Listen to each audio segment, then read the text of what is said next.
Welcome to the Infomullet YouTube channel. If you enjoy this content, please like or share.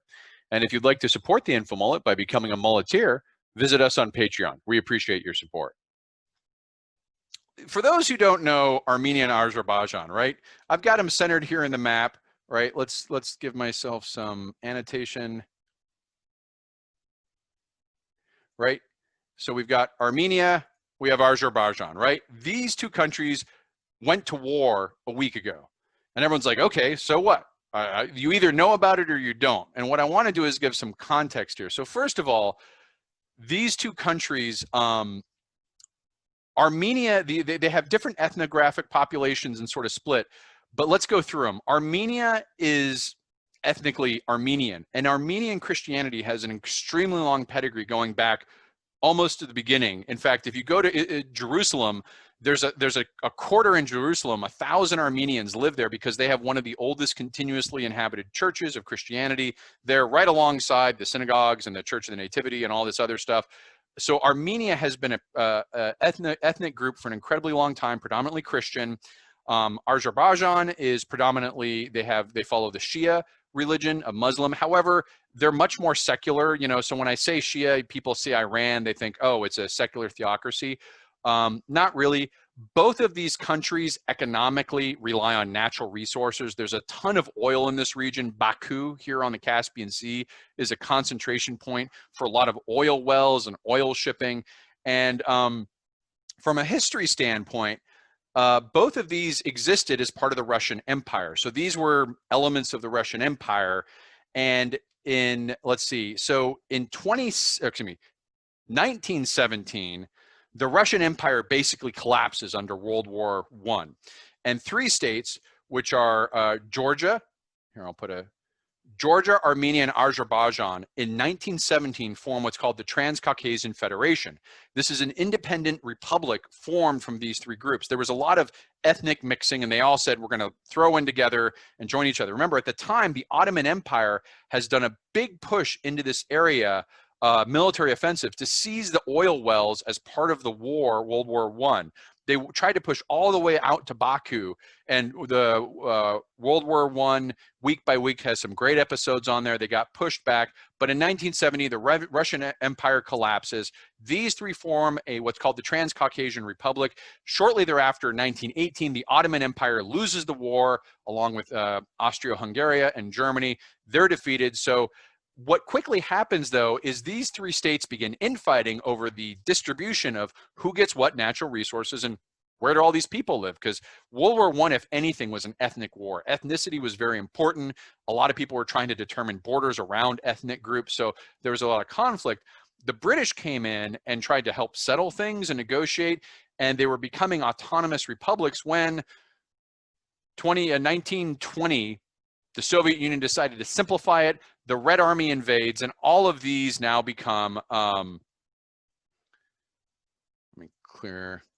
of these now become republics of the Soviet Union. So in 1920, these three are now republics of the Soviet Union.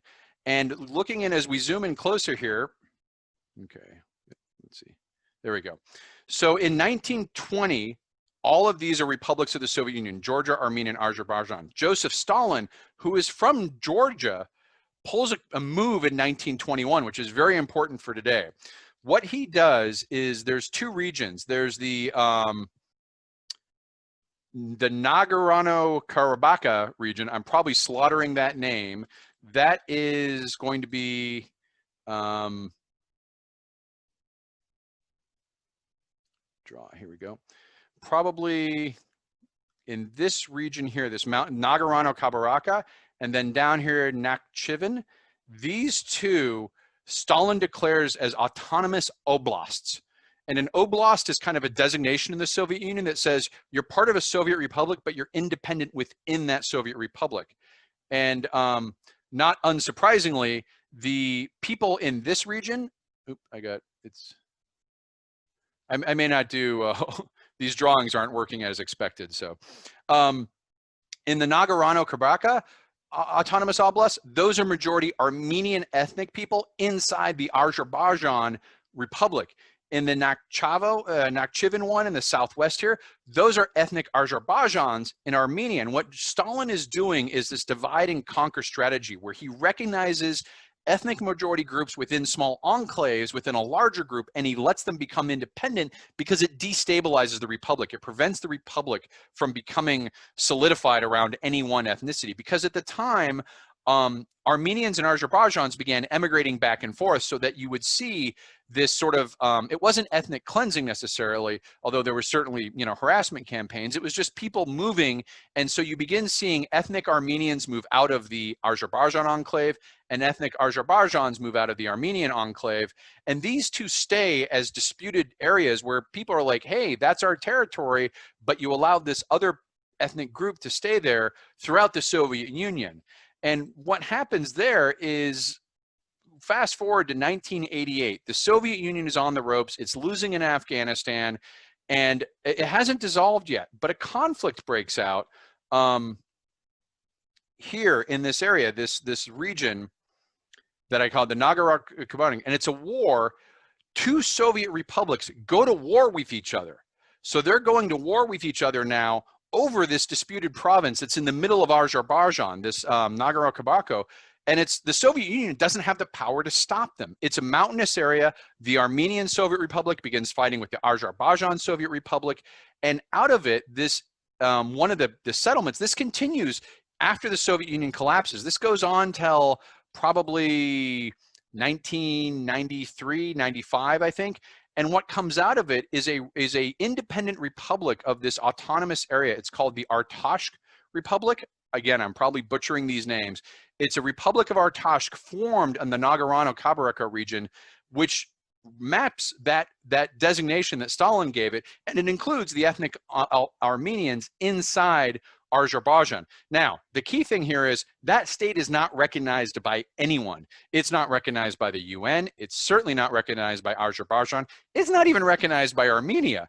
But it gets support from Armenia, military support, and this has been the point of dispute ever since, is this ethnic Armenian enclave in the mountainous regions of Azerbaijan is getting military support. They're acting as an independent republic. They're not taking, you know, it's kind of like, you know, a separated area. And there's been conflicts in here. There's one in 2016. And this has been the basis. So this is the reason I'm going into this, I'm going to zoom out a little bit, is that these are not isolated events. I'm going to try and draw here without, hopefully this will do. So you think about the surrounding regional players. Let's orient ourselves. You have Turkey here, you have the Middle East, the players Syria, Israel, down here Saudi Arabia, Iran, Russia's up here to the north. All of these players have a stake in this conflict. And what happened over the summer was that there began joint military exercises began being conducted around this disputed area by both sides, and they began getting statements of support. Russia made a statement of support to Armenia that it would back its territorial integrity. President Erdogan gave a statement of support to Azerbaijan that it would back its territorial integrity. So right now, when you've got two regional actors with a history of fighting and two major regional hegemon state powers backing them, that's a good recipe for regional conflict. And that's exactly what happened with, it broke out probably a week and a half ago. But those aren't the only people with interests in there. Since the fighting began, there's been a rumor that Turkey has sent actually Syrian rebel fighters from northwest Syria into Azerbaijan to fight against the Armenians. There's been rumors of a Russian mercenary groups going into Armenian to fight the Azerbaijans. You have PKK, YPJ Kurdish fighters from northeastern Syria and southern Turkey going into Armenia to fight the Azerbaijans. There's rumor of Iran sending weapons to Azerbaijan. There's video of military trucks, and, you know, there's some dispute about that. Iran here, it's important to understand, Iran has ethnic populations of Armenia and Azerbaijan. So it's trying to take a peacemaker approach and say, look, we got to calm this down. But on the one hand, they're saying that, and the other hand, they get sending. And unless you were thinking Israel was being left out, Israel is actually backing Azerbaijan with lethal weapon support. Military drones, things like that are being sent from Israel to Azerbaijan, which are now being used to fight the Armenians. The Armenians in Israel are like, what's going on? We've been here for 2,000 years. How could you do this to us? I mean, this whole thing is drawing in a lot of powers that are conflicting with one another. And oh yeah, Saudi Arabia and the United Arab Emirates also support Azerbaijan, but pissed off Turkey because they broadcast a announcement from the president of Armenia that was derogatory to Erdogan. So Turkey and Saudi Arabia are at odds.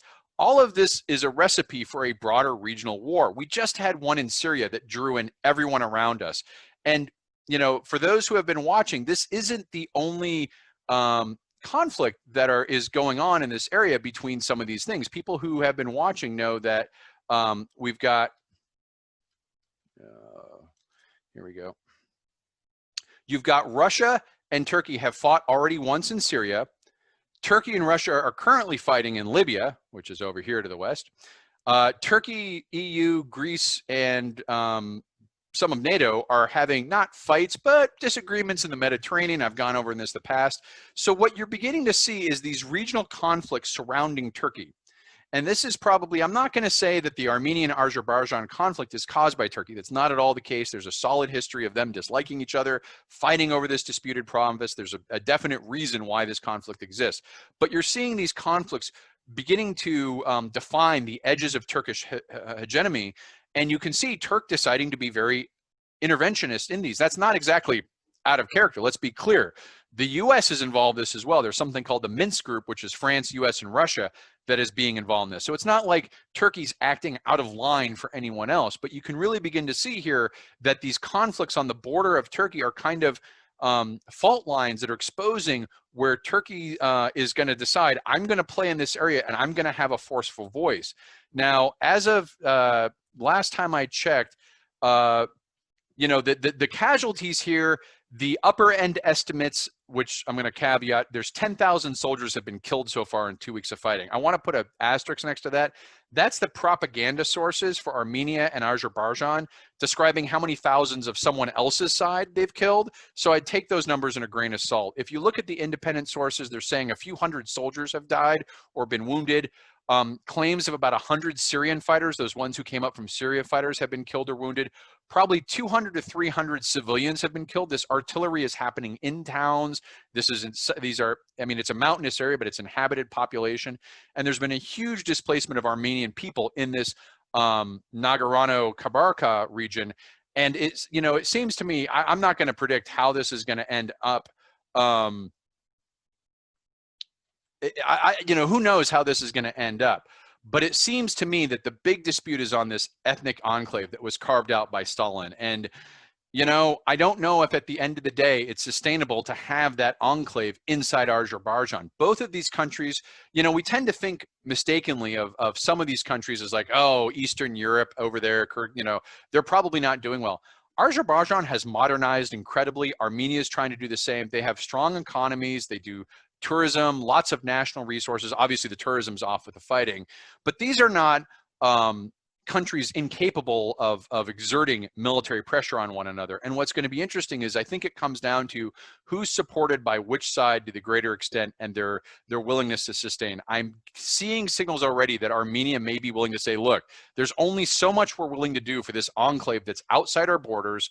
We have an ethnic relationship with them. Obviously, we want to support them, but I'm seeing leading signs that they're going to probably look for a negotiated settlement, which is probably going to have, you know, maybe it'll be resettlement, maybe it'll be some sort of new fancy peace deal where there's a brokered peace thing. But, you know, these enclaves inside other countries are just sources of ongoing instability. And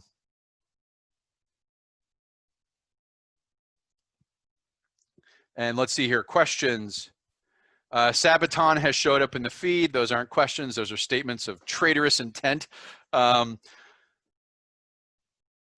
Baku, yes. I guess Baku is the name of the Star Wars planet. I never thought of that. I think of Baku in the Caspian Sea, but I guess there is a Star Wars reference. Anya is asking, on top of the neighboring maritime dispute going on in the Mediterranean. Yeah, Anya, as I said, there's a Mediterranean dispute, there's a Libyan dispute, there's a Syrian dispute, and there is a northern Iraqi dispute with the Kurds, and there is now the Armenia-Azerbaijan. All of these are disputes that Turkey's involved in, but I want to be clear here that Turkey's not the only player in town. As I pointed out on the map, there's a lot of intermixing, but President Erdogan has been very assertive in his foreign policy, and I think that's the new thing that is people are having to calculate. Putin, okay, we got it. He's going to invade Crimea. He's going to go into Syria. He's going to play around in his backyard. But now Erdogan's kind of establishing, and what we're seeing is on the lines here, the regional hegemony of Russia, its sphere of influence, we're finding where the borders of that is. It's not in Libya. They got their butt kicked there. It's not in Syria. Turkey smacked them around there. We'll see if it's in Armenia or Azerbaijan. If Russia can't project, these are countries that are bordering Russia. If Russia can't project and not necessarily dictate terms, but influence outcomes on its borders, that really shows a decline in Russia's projected strength and a rise opportunity for Iran and Turkey, which are the two regional power bases in the area. Thanks for watching the video. Hope you enjoyed it. If you'd like to follow the InfoMullet, visit us on Facebook or Twitter. And if you'd like notifications when we post new video content, click on the red subscribe button below the video. If you've ever wanted to become a mulleteer and support the InfoMullet, visit us on Patreon. We appreciate the support.